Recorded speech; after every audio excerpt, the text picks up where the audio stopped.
Satu perikop, satu hari. Bacaan kita pada hari ini terdapat di dalam Injil Matius pasal yang ke-20 ayat 17 sampai ayat yang ke-28. Pemberitahuan ketiga tentang penderitaan Yesus.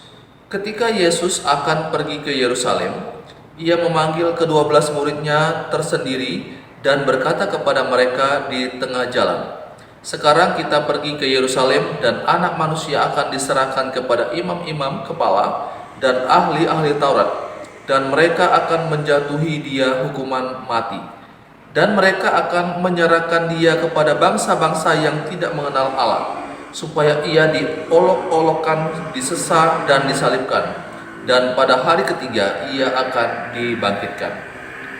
Permintaan ibu Yakobus dan Yohanes bukan memerintah melainkan melayani. Maka datanglah ibu anak-anak Zebedeus serta anak-anaknya itu kepada Yesus, lalu sujud di hadapannya untuk meminta sesuatu kepadanya.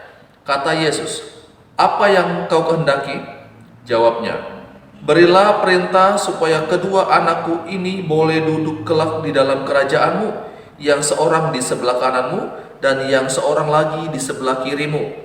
Tetapi Yesus menjawab, katanya, "Kamu tidak tahu apa yang kamu minta. Dapatkah kamu meminum cawan yang harus kuminum?" Kata mereka kepadanya, "Kami dapat." Yesus berkata kepada mereka, "Cawanku memang akan kamu minum, tetapi hal duduk di sebelah kananku atau di sebelah kiriku, aku tidak berhak memberikannya. Itu akan diberikan kepada orang-orang bagi siapa Bapakku telah menyediakannya." Mendengar itu marahlah ke-10 murid yang lain kepada kedua saudara itu. Tetapi Yesus memanggil mereka lalu berkata, "Kamu tahu bahwa pemerintah-pemerintah bangsa-bangsa memerintah rakyatnya dengan tangan besi, dan pembesar-pembesar menjalankan kuasanya dengan keras atas mereka.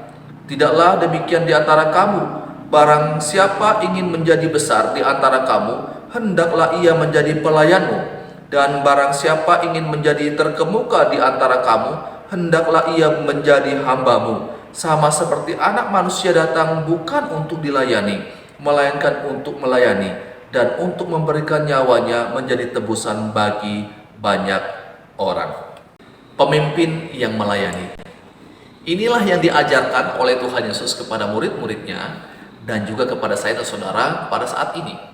Barang siapa mau menjadi terkemuka, barang siapa menjadi besar, maka dia harus siap untuk menjadi pelayan, siap untuk melayani orang lain. Nah, tentu hal ini sangat berbeda dengan yang diajarkan oleh dunia ini. Kalau dunia ini mengajarkan pemimpin itu harus dilayani, tetapi Yesus mengajarkan pemimpin itulah justru yang melayani. Sangat kontras dalam hal ini. Nah, Bapak Ibu Saudara, seringkali makna dari kata melayani pada masa sekarang ini menjadi kabur dan bahkan mengalami pergeseran. Ada orang mengatakan saya melayani, tetapi tidak siap berkorban. Bapak Ibu, ketika kita bicara tentang kata melayani, pelayan berarti dia siap mengorbankan sesuatu pada dirinya, siap mengorbankan apa saja di dalam dirinya untuk melakukan pelayanan, untuk menolong orang lain. Entah itu mengorbankan waktu, entah itu mengorbankan tenaga, entah itu mengorbankan pikiran, mengorbankan perasaan, dan bahkan mengorbankan uang yang dia miliki. Jadi kalau kita berbicara tentang saya siap melayani, maka kita juga harus siap untuk berkorban. Seorang yang tidak siap berkorban, maka sebenarnya itu bukan pelayanan.